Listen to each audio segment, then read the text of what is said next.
एक और जहां कांग्रेस लगातार प्रहलाद पटेल के बयान को लेकर विरोध प्रदर्शन कर रही है, तो वहीं लोधी समाज ने प्रहलाद पटेल का समर्थन करते हुए उनके द्वारा दिए गए बयान को तोड़ मरोड़ कर राजनीतिक लाभ लेने का आरोप लगाते हुए नीमताल पर धरना प्रदर्शन किया। इस दौरान प्रदेश कांग्रेस अध्यक्ष जीतू पटवारी का पुतला दहन का आयोजन भी रखा गया, लेकिन प्रहलाद पटेल के ट्वीट के माध्यम से पूरे प्रदेश में लोधी समाज द्वारा किए जा रहे इस प्रदर्शन में पुतला दहन न करने की अपील की गई थी, जिसे देखते हुए विदिशा में भी लोधी समाज ने जीतू पटवारी के पुतले को लावारिस हालत में छोड़कर अपना विरोध दर्ज कराया। संदीप डोगर सिंह ने बताया कि जिस सुठालिया के कार्यक्रम में यह बयान दिया गया था, उस समय वहां मौजूद थे और प्रहलाद पटेल ने ऐसी कोई टिप्पणी नहीं की थी, जिसे लेकर जीतू पटवारी उसको तूल दे रहे हैं।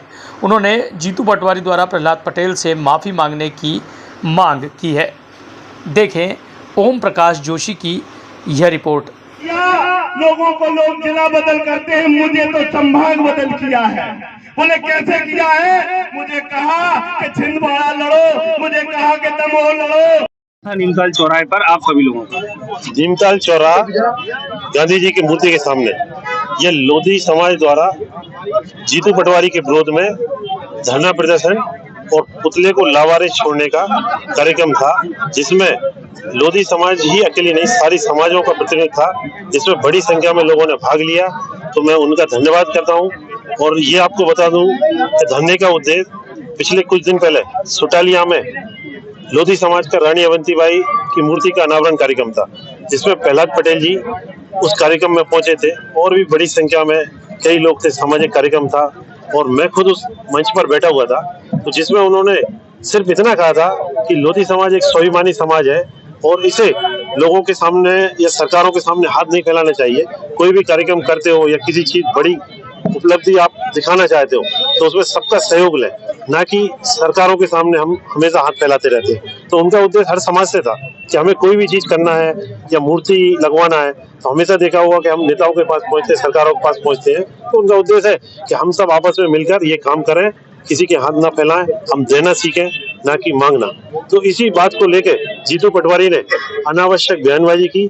उन्होंने इसको बोला कि लोगों को भीख मांगने की आदत बन गई है। तो जिस बात का एक छोटे पत्रकार किसी ने ये बात उठाई, बाद में कुछ पेपरों ने हमेशा पॉजिटिव छापा, लेकिन उस दिन एक पेपर की जरा सी गलती की वजह से ये बात का विवाद बना। बाकी कोई उनका उद्देश्य नहीं था, वो स्वाभिमान की राजनीति करते हैं।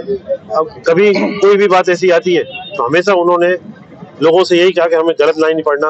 आप सभी जानते हैं कि वो लहसुन प्याज बेसन से इतने दूर रहते हैं और यही बातें वहां वो कर रहे थे समाज के भी। लेकिन जीतू पटवारी जी ने इस छोटी सी बात को, एक गरिमा में कार्यक्रम को खराब करने की कोशिश की। तो मैं जीतू पटवारी जी कहूंगा कि अपनी गलती के लिए आप माफी मांगे और आप अपनी टीम पे ध्यान देते तो ज्यादा बेहतर था एक कार्यक्रम को सुबह। प्रदेश अध्यक्ष जीतू पटवारी का आज आप लोग पुतला दहन करने वाले थे, क्या कारण है जो आप लोगों ने आज पुतला दहन का कार्यक्रम रोक दिया? पहले पुतला दहन कार्यक्रम था, लेकिन प्रहलाद जी ने एक ट्वीट के माध्यम से ये संदेश दिया कि जो कांग्रेस कर रही है पुतला दहन का, हमें वो नहीं करना। हमें और उनमें क्या अंतर रहेगा? तो हम कोशिश ऐसी करो कि कुछ हटके करो, वैसे ही पुतला लावारिस हालत में छोड़ दो, बाकी कांग्रेस पार्टी जाने कि हमें क्या करना है। तो ये संदेश देना था और हमने दिया। वो बड़ी संख्या में विदिशा और आसपास के लोग आए और उसमें कोई लोधी समाज नहीं, सभी समाजों के लोग थे। तो मैं उन सबका आभार और धन्यवाद व्यक्त करता हूँ।